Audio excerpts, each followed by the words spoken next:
Pane Oremusi, Zlín postoupil do semifinále. Vy jste říkal už po tom čtvrtém zápase, my si zatím prostě jdeme. Viděl jste to dnes od první minuty? Tak už po tom zápase, čo sme doma s tým prehrali s tou Sláviou, ja som povedal, že sa stretli dve vyrovnané mužstva. Naozaj kvalita bola na jednej a na druhej strane a dvakrát poraziť Sláviu po sebe je veľmi ťažké, tretíkrát sa nám to podarilo, ale hovorím, tam tá viera bola, odhodlanie bolo a dnes si myslím, že s tým výkonom sme si do toho zaslúžili to víťazstvo. Bylo to tak, že Slavia spíš chtěla hrát hezký hokej a vy jste si prostě šli za tím postupem?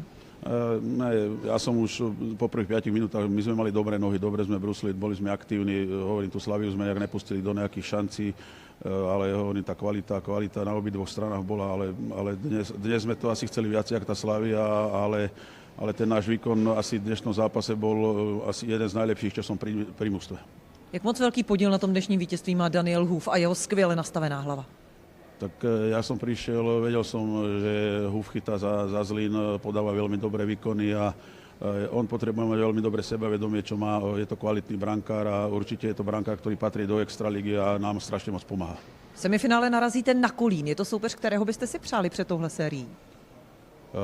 Kolín má veľkú kvalitu, tak jak som jednoznačne toľko bodov uhrať v tejto lige není náhoda, čiže plne zaslúžene skončili tak vysoko, ale viete, šport je v tejto chvíli aj z jednej, aj z druhej strany a keď sa dostanete tak blízko k nejakému cieľu alebo k nejakým veciam, tak určite sa o to pobijeme. Jak sme sa pobili so Slaviou, tak tomu Kolínu nič nenecháme zadarmo a ja pevne verím, že v tých ťažkých situáciách zasa budeme lepší ako oni. Vy jste trenér, který je známý tím, že udržuje poker face za jakékoliv situace. Mě by zajímalo, kdy se usmějete, kdy z vás vydolujeme úsměv. Dnes noc, keď dojdem domov s manželkou a s deťmi. Můžete nám ho ukázat už teď? My to večer neuvidíme.